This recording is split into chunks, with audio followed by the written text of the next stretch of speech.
Hello, welcome to this short online session. We just want to introduce or help you to answer a key question. Should you have private health insurance? All right, so let's have a look. Okay, so just a brief introduction about myself. I have listed all my qualifications here. So on top of an accounting degree, I also have a Master of Financial Planning degree and also founding member of SUPEPA. So because of that, we do also provide not financial planning because we can't provide financial product advice, but we do provide wealth planning services. And it's actually a lot more on top of common financial planning services. We also provide asset protection, succession planning services as well. So if you're interested in those services, please feel free to contact us. Okay, before we go to the main content, I just want to make sure that anything provided in this short session is for general information only. So before making any decisions, please contact a professional person in the relevant field to help you with that. Yeah, so because the information here are only for general purposes only. All right, so the big question is, should you have private health insurance? Okay, we have listed a few factors here. Of course, it's not going to cover every single factor yet because everyone's circumstances will be a bit different. Okay, so we just outlined a few key factors we can think of. Okay, tax saving, lifetime health cover changes. We'll cover that in a little bit more details a bit later. Then medical needs. All right, let's have a look.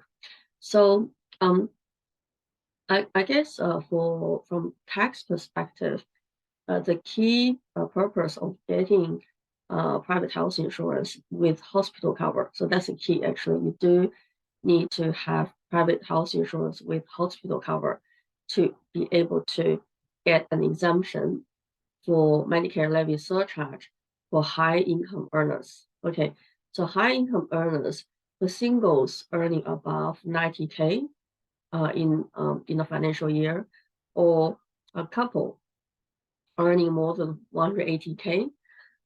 Of course, this is only the first level, initial level. Okay, for a couple with children, there are some underlying adjustments. Yeah, but this is only just a top level calculation.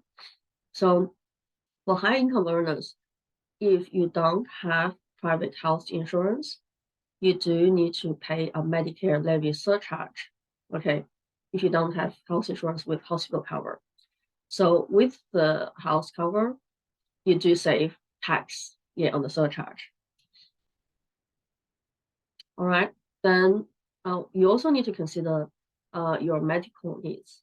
Okay, so waiting times in public hospitals can be long for operations such as knee or hip operations.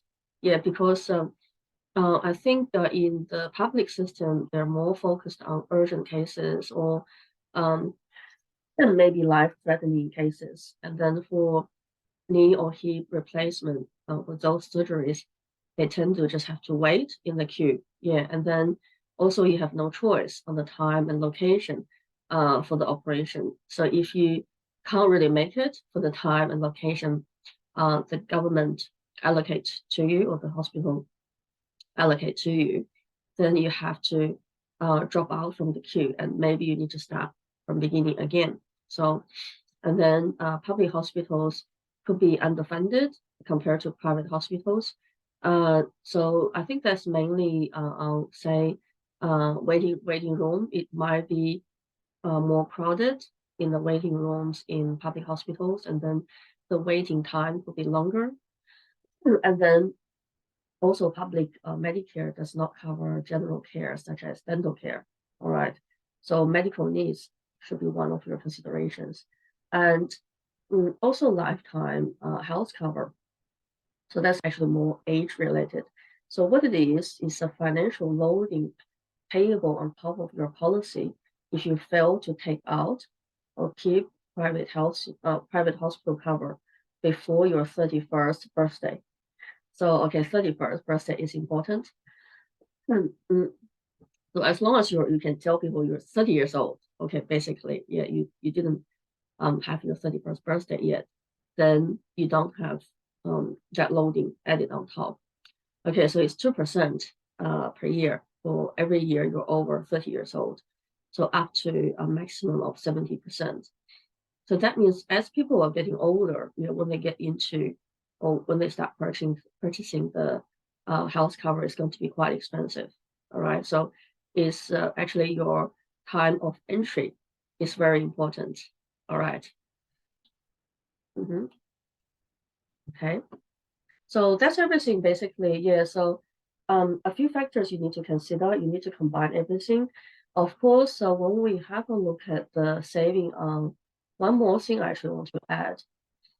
When we look at the tax saving, so tax saving sometimes is not enough to justify the cost on private health insurance. Yeah, because when you think about, let's say, a single earning about a little bit above 90K, so he or she will start paying Medicare levy surcharge, and then that could be just 1%. So it's actually $900.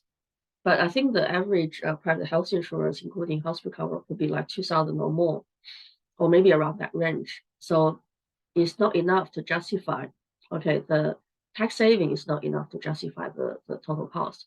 But then you actually need to combine to think about other factors. And then, of course, if your income get higher, say, for example, if a single earning, I don't know, say 200K, then 1.5% is actually $3,000. All right, then of course it could be more than enough to justify to purchase the private health insurance. So for yourself, you can do a simple calculation to see how much tax you're saving, and then what's the difference between the tax saving and if there's a gap on the top, and then are you happy to pay for that gap so that you have the peace of mind, okay, to cover the other side. All right, I think that's everything I want to mention. Hope that was helpful. If you have any questions, let us know. My contact details are here. And thank you for watching this online session.